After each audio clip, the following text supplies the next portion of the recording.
لا إله إلا الله محمد رسول الله لا إله إلا الله محمد رسول الله لا إله إلا الله محمد رسول الله لا إله إلا الله محمد رسول الله.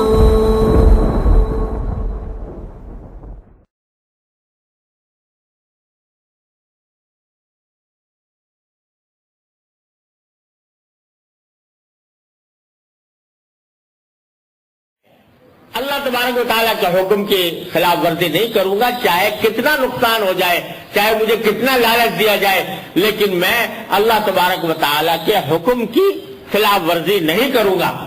یہ جو تمہارے دل میں جذبہ پیدا ہوا ہے یہی تقویٰ ہے.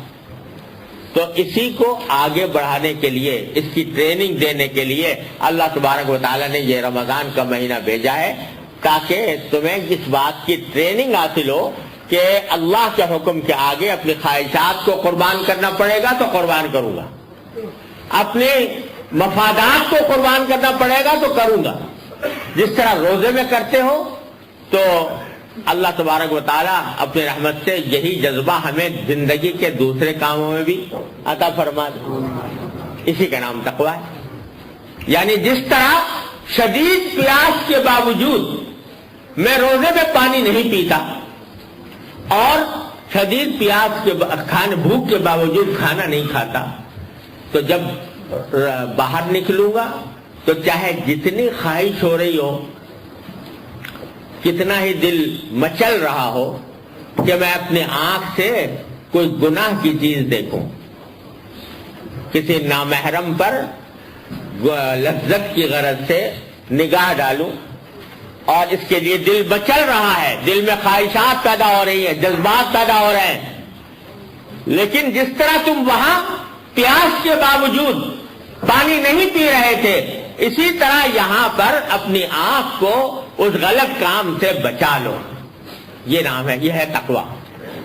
تو اس تقویٰ کی تربیت دینی مقصود ہے کہ جب یہ رمضان کے اندر بار بار یہ واقعہ پیش آئے گا کہ خواہشات کو قربان کرو گے اللہ کے لیے، تو اس سے دل میں تقویٰ پیدا ہوگا اور وہ تقویٰ پھر اگلی زندگی کے اندر بھی کام آئے گا. تو رمضان کی کے عبادتوں میں اگر آپ دیکھو اور اس کے اوپر غور کرو تو یہ بڑے عظیم ٹریننگ کا زمانہ ہے، تربیت کا زمانہ ہے، نفس کی تربیت کا، روح کی تربیت کا، انسان کے اخلاق اور اعمال کی تربیت کا زمانہ اللہ تبارک و تعالیٰ نے رکھا ہے. دن کے وقت میں روزہ ہے اور رات کے وقت میں اللہ تعالیٰ کے بارگاہ میں تراویح کی نمازیں ہیں، اور اس کو آسان کرنے کے لیے، ٹریننگ کو آسان کرنے کے لیے اللہ تبارک و تعالیٰ نے کچھ اسباب ایسے پیدا فرما دیے ہیں کہ فرمایا کہ شیطانوں کو بند کر دیا جاتا ہے اس زمانے میں، تاکہ وہ بہکانے کی صلاحیت ان کی کمزور پڑ جائے اور وہ انسان کو بہکا نہ سکے. تو تمہارے لیے یہ آسانی اللہ تبارک و تعالیٰ نے پیدا فرما دی ہے.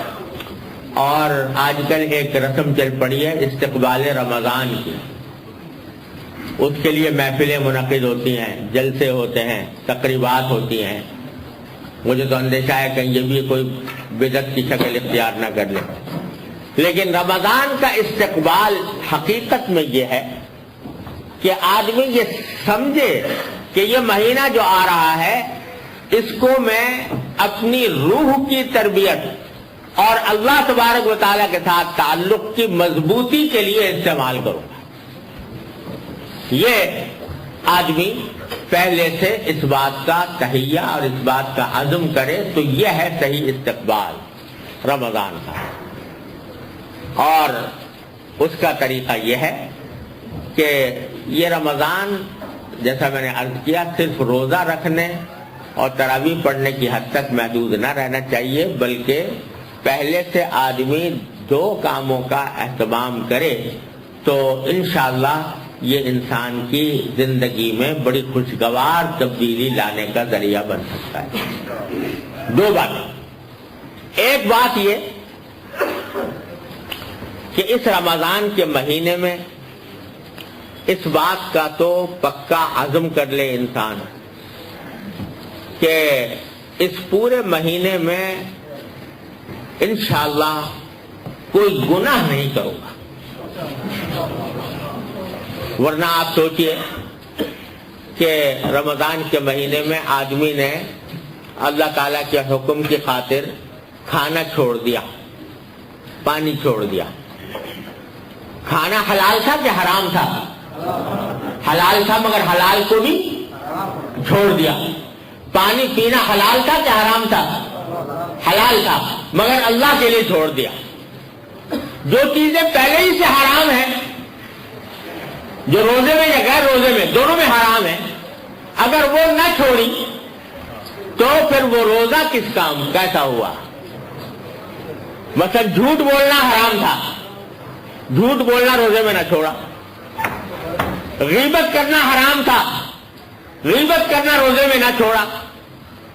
کسی کے اوپر نامحرم پر لذت لینے کی نگاہ غرض سے نگاہ ڈالنا حرام تھا، وہ نہ چھوڑا۔ کسی کو لڑائی کرنا، جھگڑا کرنا، دوسرے کو تکلیف پہنچانا عام حالات میں بھی حرام تھا، وہ نہ چھوڑا۔ تو بھائی جو حلال چیزیں تھیں وہ تو چھوڑ دی رمضان میں، لیکن جو پہلے ہی سے حرام تھی وہ نہ چھوڑی، تو یہ کیسا روزہ ہوا؟ اس سے تقویٰ کیسے حاصل ہوگا؟ تو تقویٰ اس وقت حاصل ہوگا جبکہ حلال چیزیں تو چھوڑی ہیں، حرام چیزیں بھی چھوڑو۔ اس بات کا عزم کرو کہ کم از کم اس رمضان کے مہینے میں آنکھ غلط جگہ نہیں جائے گی، زبان کوئی غلط بات نہیں بولے گی، کان کوئی غلط بات نہیں سنیں گے، اور منہ میں کوئی حرام لقمہ نہیں جائے گا۔ یہ کیا بات ہوئی کہ سارا دن تو روزہ رکھا اور افطار کیا حرام غذا سے، ایسے آمدنی سے جو حرام تھی اس سے افطار کیا، دھوکہ دے کر فرض کرو کمائی حاصل کی، وہ حرام۔ سود کھا کر کمائی حاصل کی، وہ حرام۔ قمار کے ذریعے حاصل کی یا اور کسی غیر شرعی طریقے پر حاصل کی، وہ حرام۔ تو روزہ تو رکھا سارا دن اور افطار کیا حرام سے، تو وہ کیسا روزہ ہوا؟ اس سے کیسے تقویٰ پیدا ہوگا؟ لہذا اس بات کا اہتمام کرو کہ اللہ تعالی ہم سب کو اپنے فضل و کرم سے توفیق عطا فرمائے۔ رمضان کا مہینہ اس طرح گزرے گا کہ کوئی گناہ نہیں ہوگا، اور اس کے لیے اپنی پوری ہمت کا مظاہرہ کرنا ہوگا کہ اسی طرح جیسے شدید پیاس میں پانی پینے سے پرہیز کرتے ہو، اسی طرح گناہ کے ارتکاب سے بھی پرہیز کر کے دیکھو کرو، تو یہ رمضان کا مہینہ اس کی تربیت اور اللہ تعالیٰ کے ساتھ تعلق مضبوط کرنے کا بہترین ذریعہ بنے گا۔ یعنی یہ تہیہ کر لیں کہ رمضان کا مہینہ اس طرح گزرے گا، اور اگر کسی کی آمدنی میں کچھ ناجائز عنصر شامل ہے، ناپاک، ناجائز، حرام عنصر شامل ہے، کم از کم یہ طے کر لے کہ رمضان کے مہینے میں میرا جو کھانا ہوگا وہ حلال آمدنی سے ہوگا، چاہے اس کے لیے کسی سے قرض ہی لینا پڑے، لیکن قرض لے کر کھا لوں گا، لیکن حرام چیز نہیں کھاؤں گا، حرام آمدنی کو استعمال نہیں کروں گا۔ یہ اللہ تبارک و تعالیٰ اپنے رحمت سے یہ ہمیں اس کے عزم کی توفیق عطا فرمائے۔ رمضان کا مہینہ اس طرح گزاریں گے، گناہ نہیں۔ ایک بات۔ دوسری بات یہ کہ رمضان کا مہینہ در حقیقت اس لیے آتا ہے تاکہ ہمارا اللہ تعالیٰ کے ساتھ جو تعلق دنیاوی مشاغل کی وجہ سے ڈسٹرب ہو گیا ہے اس کو بحال کیا جائے، اس کو ریسٹور کیا جائے، اور اس کو بہتر طریقے پر اس کے اندر ترقی پیدا کی جائے۔ اس کے لیے دوسرا کام یہ ہے کہ نفلی عبادتیں جو فرض نہیں ہیں، واجب نہیں ہیں، لیکن نفلی عبادتیں عام دنوں سے زیادہ کی جائیں۔ مثلا قرآن کریم کی تلاوت یہ بہترین عبادت ہے، وہ جتنی زیادہ سے زیادہ قرآن کی تلاوت ہو سکے وہ کی جائے. اسی طرح بہت سی نفلی نمازیں ایسی ہیں جو عام دنوں میں پڑھنے کی توفیق نہیں ہوتی، تہجد پڑھنے کا موقع نہیں ملتا، لیکن اس وقت رمضان کے اندر یہ طے کر لیں کہ رمضان میں ہم تہجد کا بھی اہتمام کریں. یعنی اس میں آدمی سحری کھانے کے لیے تو اٹھتا ہی ہے نا، تو تھوڑا سا پہلے اٹھ جائے اور کچھ تہجد کی رکعتیں تہجد کی نیت سے پڑھ لے. اشراق تو اوابین، یہ جو نفلی نمازیں ہیں ان کا عام دنوں میں اہتمام نہیں ہوتا، تو آدمی یہ سوچ لے کہ میں اس میں زیادہ اہتمام کروں گا. تو دو باتیں ہو گئی، ایک گناہوں سے بچنے کا اہتمام، دوسرا نفلی عبادتوں کی کثرت جس میں قرآن کریم کی تلاوت کرے پیاری سے جتنا زیادہ ہو سکے. حدیث میں رسول کریم صلی اللہ علیہ وسلم کا معمول یہ آیا ہے کہ ہر رمضان میں حضرت جبریل امین علیہ السلام آ کر قرآن کریم کا دور کیا کرتے تھے حضور اقدس صلی اللہ علیہ وسلم. اور جس سال آپ کی وفات ہوئی تو 2 مرتبہ دور کیا اس سال. تو اور پھر بزرگوں کا معمول شروع سے چلا تھا. قرآن کریم کو رمضان سے خاص نسبت ہے، تو بزرگوں کا معمول شروع سے چلا آتا ہے کہ رمضان کے مہینے میں قرآن کریم کی تلاوت کی مقدار اپنی معمول کی مقدار سے بہت بڑھا دی جاتی ہے، بڑھا کر تلاوت کرتے ہیں. تو یہ نفل عبادتوں کا اہتمام، گناہوں سے بچنا اور نفل عبادتوں کا اہتمام، یہ 2 باتیں. لیکن یہ اس وقت ہوں گی کہ رمضان کے آنے سے پہلے ابھی سے انسان رمضان کے لیے کچھ پلاننگ کرے. یعنی ایسی پلاننگ کرے کہ جس میں اس کو اس بات کا کے لیے اہتمام کرے کہ مجھے رمضان میں ان کاموں کے لیے زیادہ وقت ملے.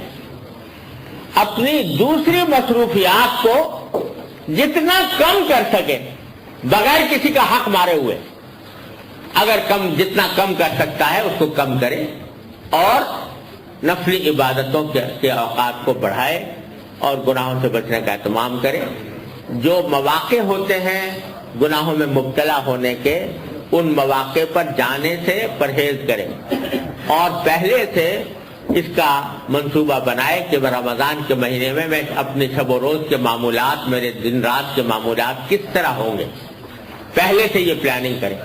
تو جب شروع ہوگا رمضان تو انشاءاللہ ان 2 باتوں کا جب اہتمام ہوگا تو اللہ تعالیٰ کی رحمت سے جو اس کا اصل مقصد ہے کہ انسان کی زندگی میں تبدیلی آئے، وہ تقویٰ کی طرف بڑھے، اس کا اللہ تبارک و تعالیٰ کے ساتھ تعلق مضبوط ہو، وہ انشاءاللہ فائدہ حاصل ہوگا. اور ایک خوشخبری بھی ہے جو حضور اقدس نبی کریم سرور دو عالم صلی اللہ علیہ وسلم نے عطا فرمائی ہے. خوشخبری یہ عطا فرمائی ہے کہ آپ نے فرمایا کہ من سلم لہ رمضان سلمت لہ السنہ، یعنی جس شخص کا رمضان سلامتی سے گزر جائے اس کا پورا سال سلامتی سے گزرے گا. یہ سرکار دو عالم صلی اللہ علیہ وسلم کا وعدہ ہی نہیں ہے، بشارت ہے، خوشخبری ہے کہ رمضان سلامتی سے گزر گیا تو انشاءاللہ سارا سال سلامتی سے گزرے. تو اگر ہم نے اس کا اہتمام کر لیا کہ یہ رمضان جو آ رہا ہے اس میں ہم ان باتوں کا اہتمام کرتے ہوئے اور اس کو سلامتی کے ساتھ گزار دیں، گناہوں سے بچ کر گزار دیں، اللہ تعالیٰ کے ساتھ تعلق کو مضبوط کر کے گزار دیں، تو اللہ تعالیٰ کی رحمت سے امید ہے. سرکار دو عالم صلی اللہ علیہ وسلم کی خوشخبری ہے کہ انشاءاللہ آئندہ سال بھی اسی سلامتی کے ساتھ گزرے گا. اللہ تعالیٰ اس کی توفیق عطا فرمائے. سبحان اللہ والحمد للہ ولا الہ الا اللہ واللہ اکبر. سبحان اللہ والحمد للہ ولا الہ الا اللہ واللہ اکبر.